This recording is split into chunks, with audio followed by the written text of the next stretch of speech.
Hi! இன்னைக்கு ஹெல்த்தியான recipe தான் பார்க்க போகிறோம்.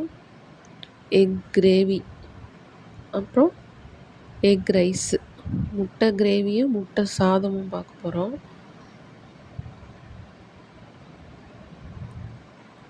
முட்டையில் நிறைய ப்ரோட்டீன் இருக்குது.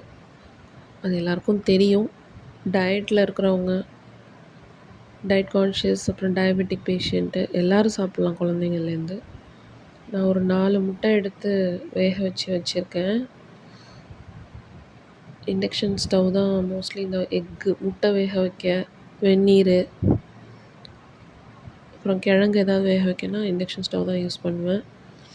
ஃபஸ்ட்டு அதுக்கு தேவையான வெங்காயம், தக்காளி, பச்சை மிளகாய் கட் பண்ணி வச்சுருக்கேன். அடுப்பில் ஒரு பேன் வச்சுட்டு நல்லெண்ணெய் ஒரு 2 ஸ்பூன் ஊற்றிக்கிறேன். நல்லெண்ணெய் சூடு ஏறினோன்னே பட்டை, கிராம்பு, ஏலக்காய் எல்லாம் போட்டு அரைச்சி வச்சுருக்க பொடி ஒரு ஸ்பூன் போட்டு அது பொரிஞ்சோன்னே பச்சை மிளகா நடுவில் கீறி வச்சுருக்கேன். ஒரு 4 மிளகா போட்டிருக்கேன். பெரிய வெங்காயம் 2 வெங்காயம் குட்டி குட்டியாக நறுக்கி வச்சுருக்கேன். அதை ஆட் பண்ணுறேன். அது போடும்போதே கொஞ்சம் உப்பும் சேர்த்துருவேன். அப்போ தான் சீக்கிரம் வெந்துடும். வெங்காயம் சீக்கிரம் வதங்கும். வெங்காயம் டிரான்ஸ்பரண்ட்டாக ஆனோன்னே அடுத்து தக்காளி சேர்க்கணும். கொஞ்சம் நேரம் வதக்கி விடலாம். உப்பு ஆட் பண்ணிவிட்டு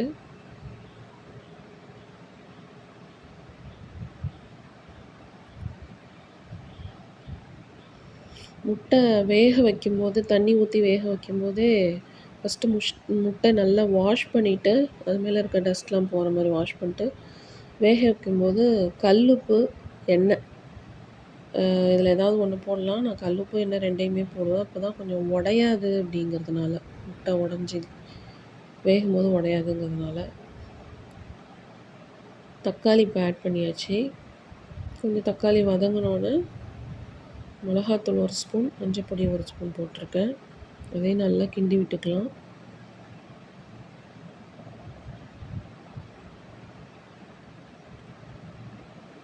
அப்புறம் இஞ்சி பூண்டு பேஸ்ட்டை ஆட் பண்ணணும். இஞ்சி பூண்டு பேஸ்ட் ஆட் பண்ணிவிட்டு கொஞ்சமாக தண்ணி ஊற்றிக்கணும். நிறைய ஊற்றினோம்னா குழம்பு மாதிரி, மசாலா குழம்பு அது மாதிரி வந்துடும். நம்ம அது மாதிரி செஞ்சுக்கலாம். நான் கொஞ்சம் இன்றைக்கி கிரேவி மாதிரி தான் செய்கிறேன். இஞ்சி பூண்டு பேஸ்ட் போட்டுட்டு ஒரு 1/2 டம்ளர் தண்ணி ஊற்றிக்கிறேன். நல்லா கிண்டி விட்டுட்டு இது மாதிரி வெந்து வந்தோன்னே கிரேவி நல்லா தண்ணி வற்றணும்.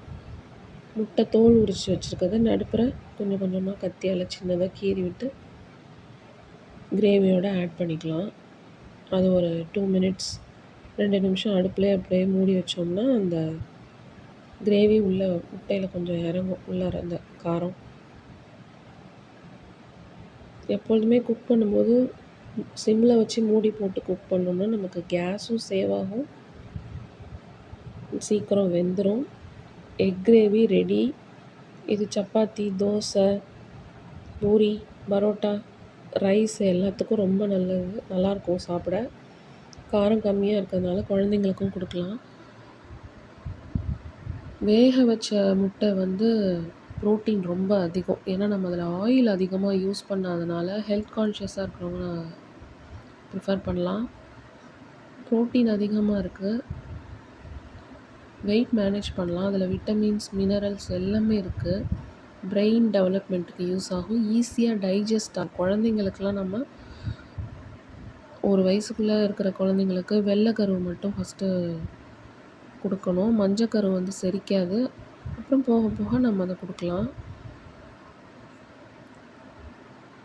கண் பார்வைக்கு நல்லது முட்டை. எல்லாமே ஹோல்சம் நியூட்ரிஷன். ஒரு நாளைக்கு 2 முட்டை எடுத்துக்கிறது பெரியவங்களாக இருந்தால், சின்ன பிள்ளைங்களுக்கு ஒரு முட்டை எடுத்துக்கிறது ரொம்ப ரொம்ப நல்லது.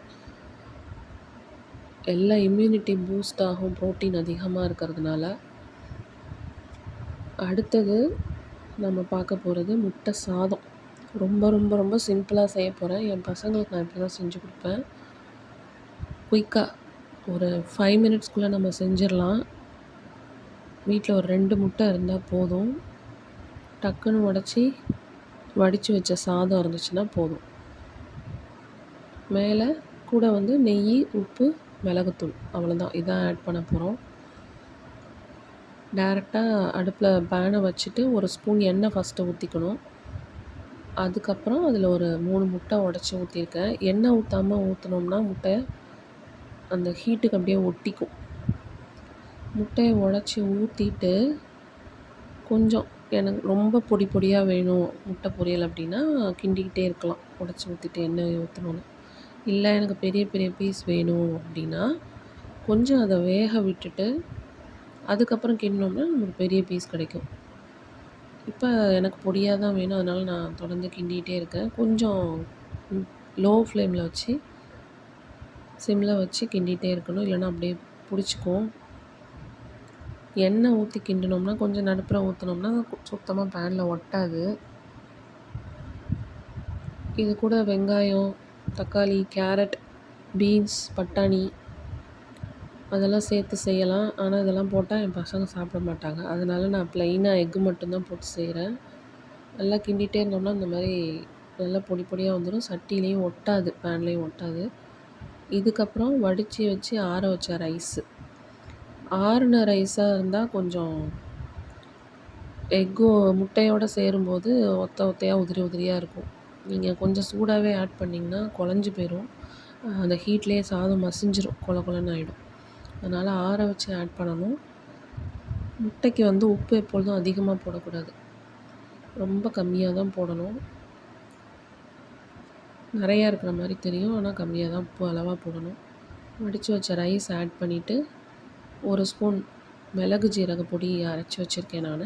அதை ஆட் பண்ணி இந்த முட்டையோட அடுப்பை ஆஃப் பண்ணிடலாம். பண்ணிவிட்டு நம்ம ஒரு ஸ்பூன் நெய் அதையும் ஊற்றி கிண்டிட்டோம்னா ரொம்ப நல்லாயிருக்கும் ரைஸு. மத்தியானத்துக்கும் நல்லாயிருக்கும், லஞ்சுக்கெலாம் ரொம்ப நல்லாயிருக்கும் இது.